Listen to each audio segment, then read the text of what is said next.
What is up, guys? Back with another episode here. Um, in today's episode, we're just going to be talking about my setup, the tanks I have, um, what's in them. I won't be going into detail about the reptiles that are in them per se, but I will inform you as to what is in the enclosure.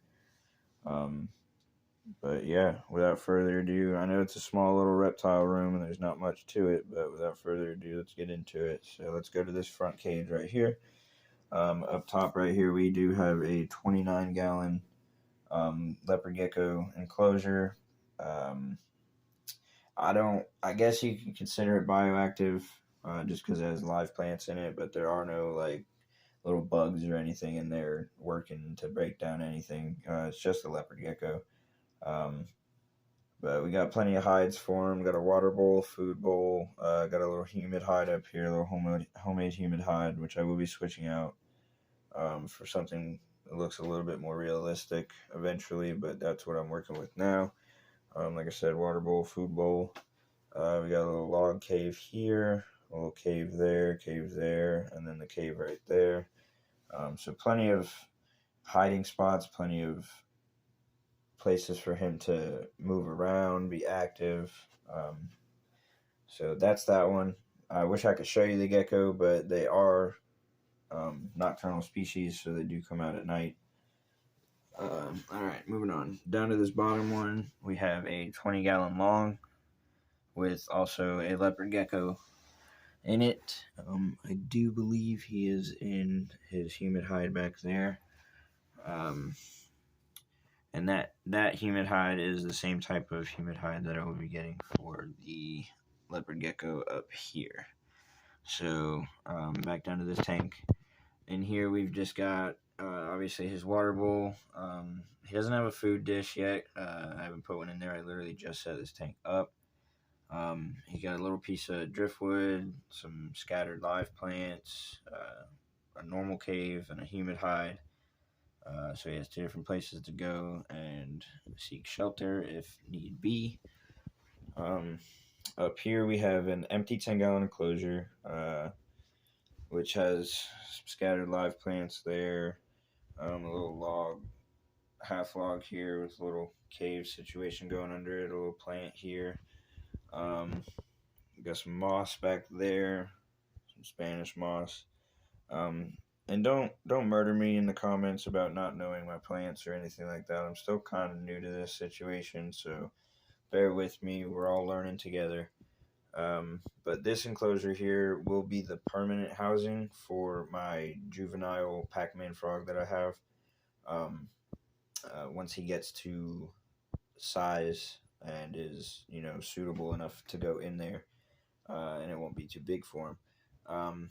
For right now, he is in this tank. It is a 3-gallon Zoomed Creatures Habitat, which I picked up at my local pet store quite a while ago.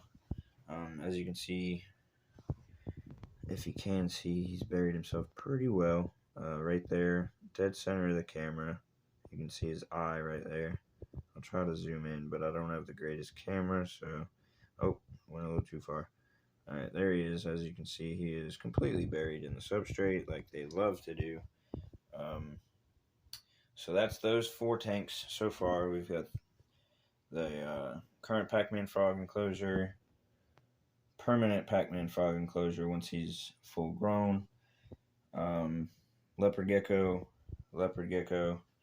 and then right here is just an empty 10-gallon tank. We don't have anything in it yet. We will be utilizing it soon, hopefully.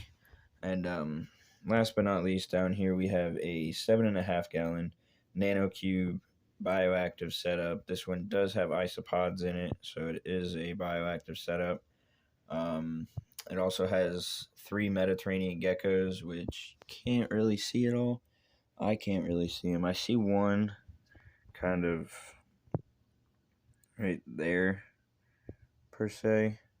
It's kind of hard to see because of the humidity on the glass. Sorry, I can't talk today. But this one's simple. Just got I forget the name of this plant. It's in all of my tanks. But I forget the name of it, but it's just scattered through there. Got a bunch of debris on the bottom, moss, sticks, leaves, all that good stuff, rotten wood for the isopods. And then we've got that log back there for the geckos to hide in. They also do tend to hide in the substrates that are, that's on the bottom, between the leaves and the sticks and the moss and stuff. They work their way in and out of that stuff too. So down here we just have storage, extra rubber gloves for when I deal with my Pac-Man frog, because you never want to touch them with your bare hands. Crickets, repticalcium. It's a bit of a mess, I'm sorry, but still trying to organize things. Small space, but it definitely, to me, is very, very cool looking. I'm very happy with it so far. I do have 2 other 10-gallon tanks up here as spares. That one in the corner, I was trying to make something cool, upwards enclosure, but really didn't work as planned. It's not as sturdy as I thought it would be, so got to put that on the back burner for now. But as far as the reptile room goes, that's it. Obviously, I will be putting more reptiles in here eventually. Most likely more types of geckos. Other than that, I've got a little temperature reader on the wall right there. Little thermometer hangs down there, so it reads the temperature in the closet, so I can keep active, temperature control. But as far as that goes, that is the reptile closet, folks. I hope everybody enjoyed the video. Please leave a like, comment, subscribe to the channel. Hit that notification button so you can get informed whenever I post a video. Other than that, I hope you guys really enjoyed the video, and thank you for watching another episode of Peter's Aquatics and Exotics. Have a great day.